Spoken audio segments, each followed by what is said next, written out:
কি অবস্থা ভাই, কিরকম আছেন? আলহামদুলিল্লাহ, খুব ভালো। ভালো, ভালোই। ভাই আমরা পরে কত কমু? এই রে বল, ওই আরো ওই তোরে ডাক্তার তোর কানে জানা আবার গাছের ঘরে চাই দিছ। হাইটা মুদাফা যাইতেছি, পকেটে তো টাকা নাই, টাকা তো দিবা না, তাই পাই ভরসা। ডাক্তার কথায় থাইমা পায়ের মাইন্ডটা নষ্ট করে লাভ নেই। আরে আজকে পকেটে একটা টাকাও নাই, আটানা পয়সাও নাই পকেটে। থাকলে তোরে দিতাম, হইলে আজকাল ফকিং বিশ কিন্তু তো 1 টাকা 2 টাকা দে। আর তুই তো হইলে আমার ছোট ভাই। আপনি আমারে ফকির কইয়া হিট করলেন। মুদাফাকে লেগে যাস। আপনার পাত্রী দেখতে নিয়ম করে দেখবার গেলে তো অনেক টাকা পয়সার ব্যাপার। মেয়ের হাতে টাকা দেওয়া লাগে, আবার মিষ্টি মুক্তি নিয়ে দেওয়া লাগে। তানুর এলাকায় ঘুরে দেখি আগে অবস্থা দেখি। কি সংবাদ পাইছিস তুই? মাইয়ার চোখ বলে একদম হরিণের মতো। নাকের অবস্থা কি? নাকের অবস্থা আমরা জানি না, তবে আগে যাই দেখি, পরে রাইতে আমরা জানাবো। আইতে আইতে রাইতেইব না। তুই হাইটে যাবি, হাইটে যাবি, রাইতে তো মনের কথা। কিরে পকেটে খসখস করে কি?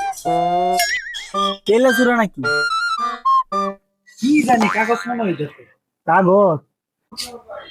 দেখছিস অবস্থা? পকেটে ভিতরে 100 টাকা নেই। এই নে তোর গাড়ি ভাড়া দিলাম, আরো টাকা থাকলে পকেট খরচ দিতাম হইলে। গাড়ি ভাড়া দিলা? শুনলাম মেয়ের চোখ দুটা তো হরিণের মতো, নাক যদি বাঁশির মতো হয়, তাহলে তো টাকা পয়সা নিয়ে মেয়ের বাড়ি যাইতো মিষ্টি টিষ্টি নিয়ে। আরে না না না, তুই ওই জায়গায় তাই বাইতে টিয়া নিয়ে যেতে গেলে আবার দেরি হয়ে যাবো। কি রে, আবার তো পকেটের ভিতরে খসখস করে। দেখছস, আরো 100 টাকা আছে। তোর কপাল বালা, তোর আর বাইতে যাওয়া লাগবো না। তোর আর বাড়ি যাওয়া লাগবো না, তুই নগদে এটা নিয়ে বাজারে যায় মিষ্টি কিনে মায়ের বাড়ি যা প্রস্তাব দিয়ে লাগবি। বুঝছস? আর কবি যে আমার ভাই কিন্তু একটা ইলেকট্রিক ইঞ্জিনিয়ার। আপনি তো ইঞ্জিনিয়ার না, আপনি তো মিস্ত্রি।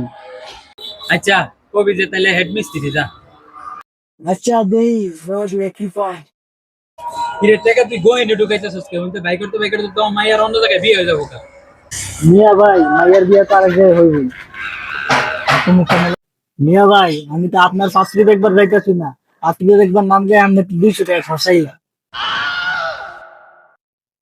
তো মাগন তুই গাছ আমার কাছে টেকা চাইলি তুই, তোরে আমি দিতাম। আপনি তো টাকা চাইলে কি আপনি দিতে? তুই আমার ভাই না, আমি তো তোরা চাইলেই দিতাম। আপনি দিবেন টেহা, আপনার আমি চিনি না। তো চশমাটা তেরা বেশি যায়। কই টাকা হয়েছে? এই যে তেরা বেরিয়েছিস।